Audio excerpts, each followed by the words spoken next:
Hey guys, Exeter Rider, hope you're doing well. You may remember this area here from a video which I've done. I spoke to a chap over there about the low traffic neighbourhoods that I was moaning about. I'm getting quite well known for my moaning videos. Rant videos is what they're called, isn't it? So, long and short of it, good news is that they're going to take these away now. There was 3 main roads that were blocked off in Exeter, and they were not rat runs. They were just main routes through from one side of the city to the other. It caused loads of more congestion on more busier roads, and you know, what used to take sort of 2 minutes to get from one side to the other ended up taking about 40 minutes in busy times. So it's all good news. Those 3 main ones are going. There are still a lot in Exeter which are blocking the roads off, but these were the ones which were causing the main issue, and they should have never even been put up in the beginning. It was all part of a £184,000 scheme, and absolutely just frivolously wasted. There was a bit of opposition, mainly from the councillors. 80% of people wanted this lot gone, and thank God it's going, is all I can say. Yeah, so good news there. So we'll be able to get some freedom again and get from one side to the other without causing extra pollution, more time, more stress, and all that goes with it. So, and this is happening all over the country. You know, a lot of these have been put up and taken down. Just a total waste of money. You know, councils are saying that they haven't got any money yet. Next thing you hear, you know, they lost £10 million on a housing project in Exeter. They're building shutting down another big road in Exeter at the moment, where they're building a new some sort of cycle path. It's basically a cycle path, and it's shutting the road down for a year, 52 weeks it says, and it's costing, have a guess, 200,000, 300,000.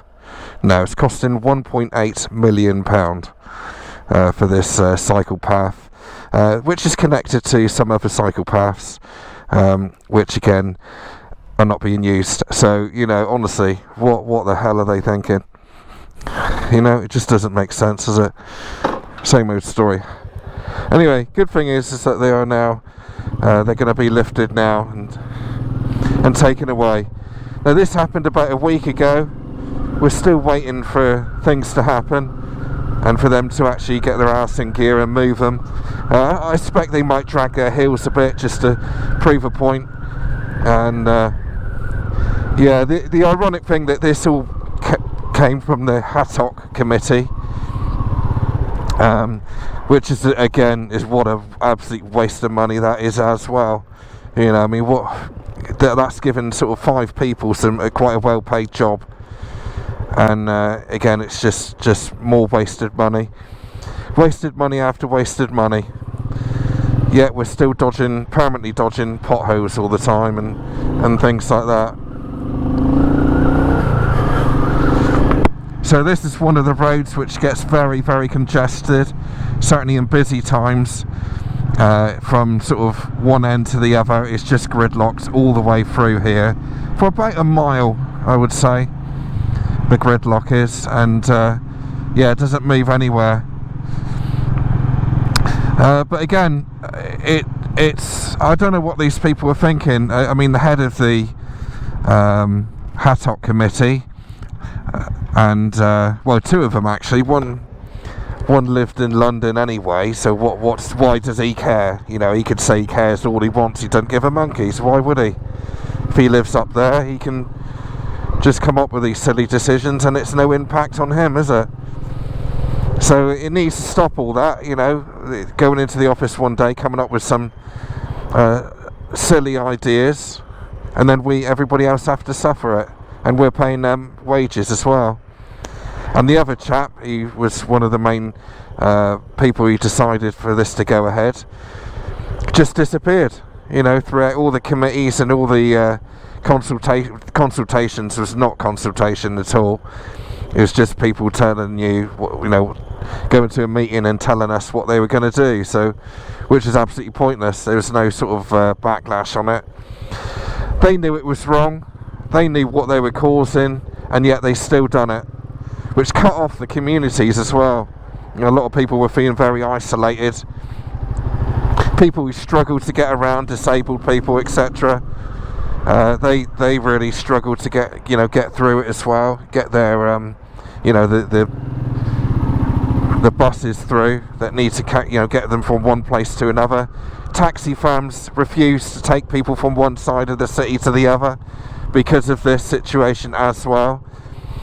In the end, they gave in on that one, and taxis were one of the permitted authorised vehicles, as you can see there.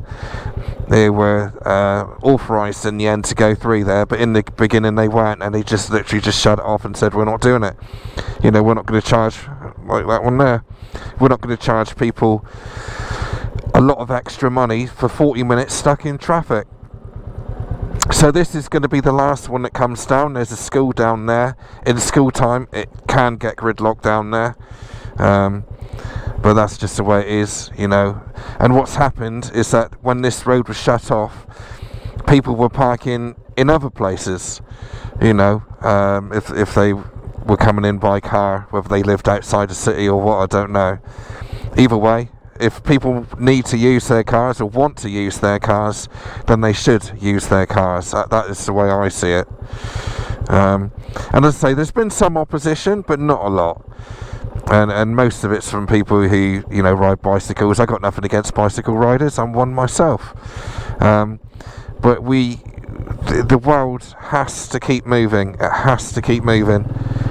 And stopping, putting these in place here, it's annoyed all the people down there as well. They feel isolated because now they can't come through here to get to that side of the city. Instead of going down there, they have to do a massive 2-mile route stuck in traffic, which is another main road which is on the other side of there. They have to go through all that and then down that main road where we just came there.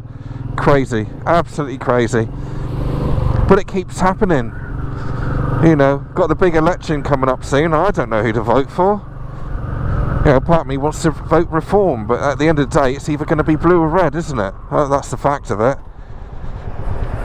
Just all wasted money, and they're all open out themselves, making a joke out of us, really. They have to suffer it all.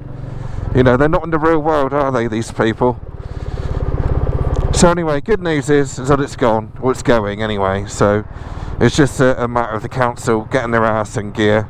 Like I say, they might drag their heels just to prove a point.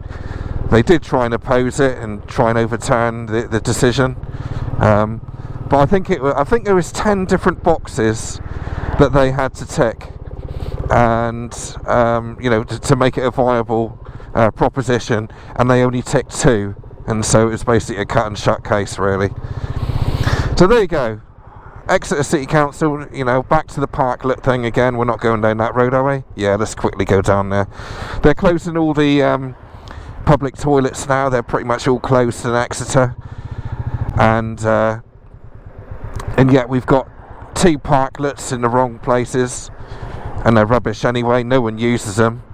And that's 50 grand down the toilet again, so 10 million plus 50,000 plus 184,000. Yeah, loads of money flying around. So when they say they haven't got any money, maybe just need to find somebody that can prioritise it a bit more. And if it's coming from main government, then they need to prioritise it a bit more, don't they? So either way, the buck falls on them, and it's taxpayers' money being wasted hand over fist. Nothing new. There you go. So hopefully that's kind of a bit of good news there as far as it goes. Thanks for watching, and I'll see you on the next video.